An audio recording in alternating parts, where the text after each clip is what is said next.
Hello, everyone, and welcome to the Down Syndrome Center podcast. As always, I am your host, Dr. Kishore Velody, and today's topic comes from one of you, which again is so wonderful because we always ask at the end of every podcast to send us a question if you have them, and we keep getting questions, and that's great. It keeps the podcast fresh, and it keeps us focusing on what you'd like us to focus on. So today we have Dr. Jones, who is joining us. Jordan, I'm going to call you Jordan during the podcast. I feel like that. Please do. But before we get too far into this topic, which I think is incredibly important, looking at arthritis in Down syndrome, Jordan, why don't you tell us a little bit about who you are, what you do, your background, why do you like working with this population of people? Yeah, absolutely. So Jordan Jones, I'm a pediatric rheumatologist at Children's Mercy in Kansas City. And I probably, like a lot of people, got into this population accidentally. Had a challenging patient situation with a colleague when I was a trainee and kind of left a lasting impression with me. And then I think whenever you get into these types of challenging situations, as a lot of us in medicine, we go to the literature, see what we can find, what's out there. And so went there, and there was very little information about kids with Down syndrome and arthritis. And it kind of reflected what we thought and what we were seeing. But then I felt like we can do better. We need to define this better. We need to understand it better. And whenever I have that moment where I'm like, we can do better, it compels me to try to move that along. And so I was fortunate when I came to Children's Mercy that there's a Down syndrome clinic here. And so I reached out to them and we started working on evaluating arthritis in kids with Down syndrome.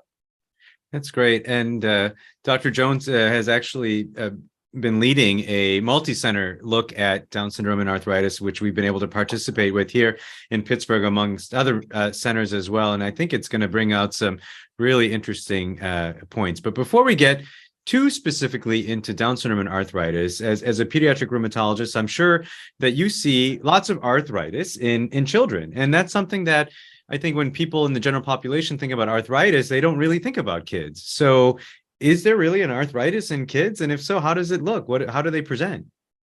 Yeah, that's a great question. It's always funny because usually I tell people I'm a rheumatologist, and the next question is, what does that mean? What do you do? Yeah. And yeah, so the most common thing that we see in pediatric rheumatologists is juvenile idiopathic arthritis. And so the Arthritis Foundation has done a lot of work to try to raise awareness that, yeah, kids do get arthritis too. It presents in about 1 in 1,000 kids. So, it's rare, but it definitely is out there. When kids will present with arthritis, they can be really any age, but a lot of them, the majority, will be maybe in that 2 to 5 year range. 1 or 2 large joints like a knee will be warm, swollen, limited. A lot of kids don't complain about pain. They just kind of push through and keep going. And so a lot of times parents will recognize that there's a problem whenever there's an activity that they start to kind of alter or do differently. I've heard all kinds of different things, like unable to do cartwheels or limping, or can't do push-ups or something because the joints are not moving as well. And like I said, a lot of times the kids won't complain. So the arthritis in kids then is quite different than what happens as we get older and our joints get creaky and things like that. And that's pretty painful and don't want to get out of bed sometimes if it hurts, that kind of thing. In kids, you're saying that in general, the pain isn't quite as much of a predominant feature, at least complaining of it most of the time?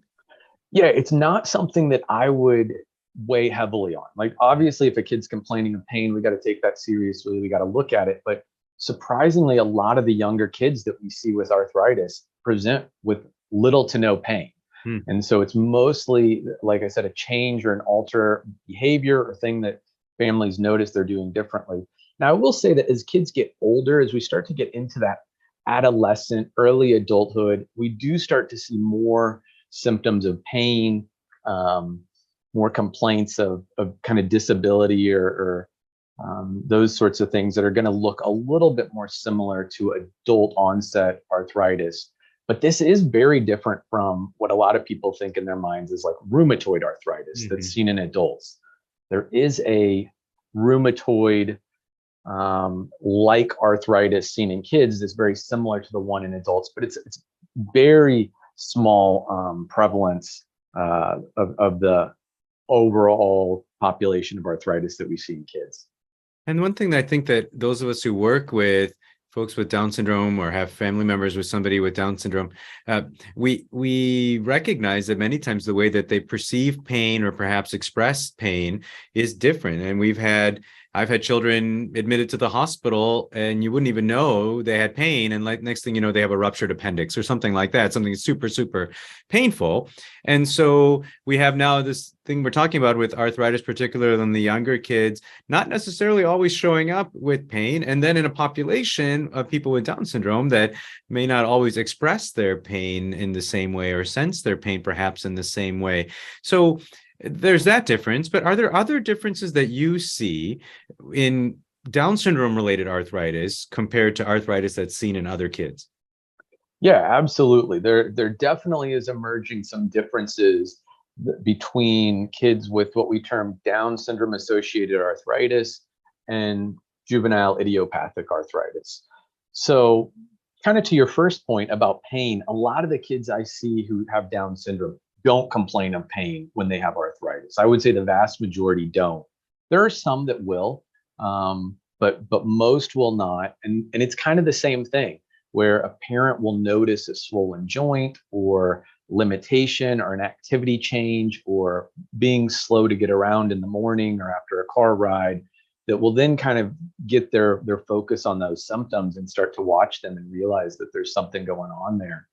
Unfortunately, a lot of times those symptoms get dismissed as maybe a developmental delay or related to autism or a behavior or something along those lines. We know that kids with Down syndrome also have a lot of risk for mechanical issues, increased flexibility, low tone. And so those sorts of things can create some mechanical abnormalities, sometimes pain that can be dismissed or thought of as that mechanical issue when it truly is an inflammatory issue, or maybe a little bit of both. Now, back to kind of differentiating between juvenile arthritis and Down syndrome associated arthritis, what we see is that those kids with juvenile arthritis tend to present a little bit earlier. They tend to present with fewer joints, fewer active joints with arthritis whenever they are brought to medical attention. They tend to have more laboratory abnormalities, so elevation of CRP and sed rate, which are markers of inflammation, and normal imaging, more normal imaging if X-rays are done. Usually they will look fairly normal or have minimal changes. For those with Down syndrome associated arthritis, what we see is that usually they present with at least 5 or more joints. So it seems to present more aggressively. It seems like kids are a little bit older when they present. And certainly the work that we've done has shown that there has been a pretty significant delay between symptom onset and diagnosis.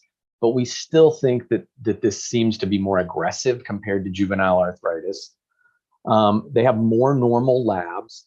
And again, what I mean by that is inflammation markers are usually normal, but then also a lot of people will do kind of autoimmune type labs like an anti-nuclear antibody or an ANA, a rheumatoid factor. Sometimes people will obtain those tests. Those are almost always negative for kids with Down syndrome associated arthritis. Usually if X-rays are done, there's more evidence of damage. So again, going back to that idea that this is more aggressive in nature, it does seem to be the case. And I think that those are probably kind of the main differences that people are going to see.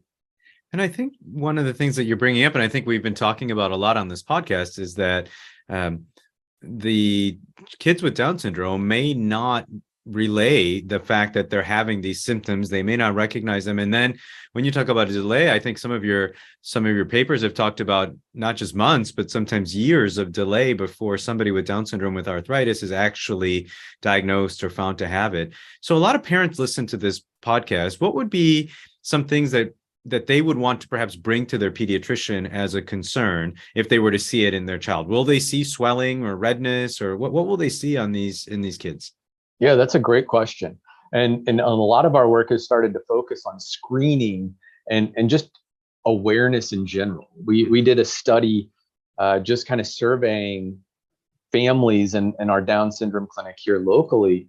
And I think it was like 15% were aware that their child was at risk for this. And so clearly we've got to improve awareness that this is a possibility that can happen. But basically, it's going to be kind of similar to what we've talked about already. Have you noticed any change in behavior? Have you noticed any swollen joints that look larger than normal? Any limitation? So activities they used to be able to do that maybe they can't, or it seems like they're compensating in some way to do that activity. Inflammatory type symptoms. So that's going to be morning stiffness. So if they're really slow to get around in the morning, or you've gone on a car ride and they're really slow or stiff to get out of the car, or if they're in napping age and they get up from the nap and they're really stiff, those are things that really concern me. And I would want parents to kind of be aware of that. Now, again, that can be tough because some kids' personality, they're just slow to get around, or they just are not, wanting to get up and around. But that would certainly which should raise somebody's awareness to think that this is a possibility. And those are things I'm sure that you would say that a physician or APP or whoever seeing the child should also be looking for. But for those providers who do listen to this podcast as well, are there specific joints that you would say, hey, these are the places to look for? These are your biggest offenders in terms of joints that might be affected by arthritis? Yeah, absolutely. So it does seem like smaller joints, especially in the hands and wrists, are probably more affected. And it can be difficult to pick those up in younger children, or maybe ones that don't have that good fine motor skill developed yet. So certainly small joints, hands, wrists, but also knees. So those are larger joints, but those can also be offenders as well. And I think really anytime there's a musculoskeletal complaint or concern, that should be raised with the provider so they can dig in a little deeper. What we've seen is that the kids with Down syndrome, because of the mechanical things that they're innately at risk for with the low tone and flexibility, they tend to hide the arthritis really well too. So if it is early and you're just seeing symptoms, it might be hard to diagnose, because there can be kids that have many joints that are active with arthritis, but they move well because of that hypermobility. They don't seem affected. They seem very content. And so it can be really challenging. And that's where a provider could consider, maybe some blood work, which we've not shown to be super helpful in screening, or maybe some imaging, which can be, and especially x-rays and ultrasound, we think might be a really good approach because they're quick and easy to do and can pick up subtle arthritis. Okay. So let's say that a child is suspected and then diagnosed eventually with arthritis. Are there treatment options available? Are there things that can be done to help kids with Down syndrome when they are diagnosed with this condition? Yeah, so that's the good news is there are lots of different options that you can take. So we're fortunate that because we have moved a lot of the literature and knowledge about juvenile arthritis forward quite a bit in the last 10 to 20 years, a lot of that we're using to kind of approach the treatment for kids with Down syndrome and arthritis. So a lot of times the physician or provider may start with just non-steroidal anti-inflammatory medications. That would be like ibuprofen or naproxen. And then after that, a lot of times you're talking about moving into immune suppression. A lot of times we'll use medications like methotrexate, which can be immune suppressive. There are some other disease-modifying anti-rheumatic drugs that we use, like leflunomide and Plaquenil or hydroxychloroquine, those are other meds that could also be used. And then if those don't work, and commonly they are going to need more than that because of the aggressiveness of this disease, then you move on usually to like biologics, and those are going to be medicines like etanercept or adalimumab. These are meds that sometimes you'll see commercials on TV about. And the challenge with treatment for kids with Down syndrome arthritis is that they have a lot of intolerance and toxicity associated with some of those disease modifying anti-rheumatic drugs like methotrexate. So it doesn't mean we can't use those, but we tend to use maybe lower doses, or we watch very closely for any adverse effects or adverse symptoms that might pop up. The other kind of difficult thing is then you move past that into the biologics, like I just mentioned, and a lot of times because of kind of the pathophysiology of this disease, or what we are thinking is kind of driving this disease, a lot of those biologic medicines either don't work, or they initially work and the dose gets increased a little bit, but you ultimately lose the effect and they become ineffective. So there are a lot of challenges that come up. More recently, there's kind of been this idea, and this might be kind of getting a little deep into things, about kind of interferon signature driving arthritis in kids with Down syndrome, but also a lot of other conditions that kids with Down syndrome present with. And so there's this idea is if the interferon is driving it, then what if we try blocking that? And so some of the meds that we use are JAK inhibitors. Probably the most common, or one people maybe have heard of, is tofacitinib or Xeljanz. And that medication has been shown to be pretty effective in kids who have Down syndrome associated arthritis. The challenge with that is the sample size is not big enough to say necessarily that is the only way or the first way that you should go. I do tend to go to that pretty quick for the patients I see, but because it is kind of newer, and a lot of people view Down syndrome associated arthritis as the same as juvenile arthritis, you're going to probably work through that progression. And there's nothing wrong with that, but it's just kind of a different approach. Okay. Yeah. And I know that this interferon based immune therapy has been something that has been used in other autoimmune conditions as well within Down syndrome. So it is a very fascinating field, and one that I'm glad that there are folks looking into that to see what would be the best options for people with Down syndrome specifically. So let's say you make the diagnosis, you start the treatment. Is this typically a lifelong condition when people with Down syndrome get arthritis? Do they go into remissions, or are they on medications for the rest of their life? How does this go? Yeah, so that's a great question. It kind of varies for every patient. Everyone is individual. I think probably there's three kind of paths that could happen. One is you treat the disease, it goes into remission, you take the medication away, and it doesn't come back. And I would call that like clinical remission off medication. There's the other kind of the opposite spectrum is going to be you try to take the medication away after a kid is doing well and they immediately have problems. And then there's probably somewhere in between where maybe you can come off medication for months or even year, but ultimately end up having to go back on therapy.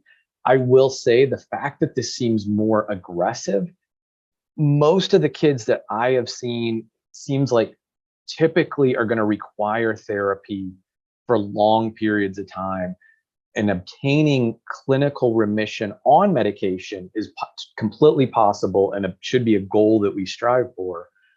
Coming off medication and maintaining that's a little bit tougher. And I think that might not be super realistic for all patients. But the good news is if they're treated appropriately, they're monitored well, they can live very normal, happy lives and do very well. This doesn't shorten lifespan.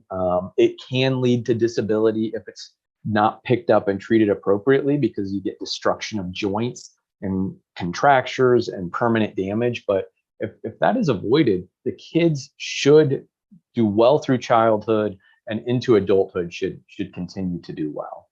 It's wonderful. And I think this is yet again another example of something within Down syndrome that is so important for people to know about, particularly parents, because as we know, as pediatricians, they're usually the ones who catch things and then bring it to us as their doctors. And so this is so important for parents to know, is something for them to be aware of and for doctors to be aware of as well. And I think one of the things that's so impressive about you, Jordan, is anytime I get an article that comes across that says about Down syndrome and arthritis, you're on it. And I think that it's great to have people who are interested in these types of areas specifically for people with Down syndrome, because as you've uncovered and we've talked about today, there's a lot of differences between people with Down syndrome and kids in general who have arthritis. So I think that that's really important for us to have talked about today. Is there anything that we did not talk about on the podcast today that you want to make sure that families are aware of? No, I think that the key takeaways are going to just be, if there is any concern of musculoskeletal changes, bring it up soon. There is a nice document that recently came out by the AAP that talks about, screening for kids with Down syndrome, and it covers a lot of great stuff. Mm-hmm. It really does not touch on arthritis. There's one mention of juvenile idiopathic arthritis in the article. Outside of that, it doesn't say anything else about screening or what to do with it. And I think we have a ton of work to do in this area. And I have so many things I would like to do. But for families, if you have any concern, just bring it up. Let the provider dig into those symptoms, take them seriously, evaluate. Because even if the kid doesn't ultimately have arthritis, they could still maybe benefit from some physical therapy or some orthotics or something that can help those symptoms. And then it's at least brought that awareness up to kind of monitor to see if maybe something changes over time. Yeah. Well, thanks again for everything that you're doing for this population and looking at arthritis in this population. And thank you for coming on the podcast with us today. Really appreciate you answering this particular parent's question about arthritis and Down syndrome. And for our listeners, again, like we started the podcast, if you have any questions or anything you would like us to address on the podcast, please do reach out to us at Down Syndrome Center at chp.edu. And also, if you would like to join us in what we do at this center, including this podcast, please go to givetochildrens.org/Down Syndrome Center. But until next time, bye-bye.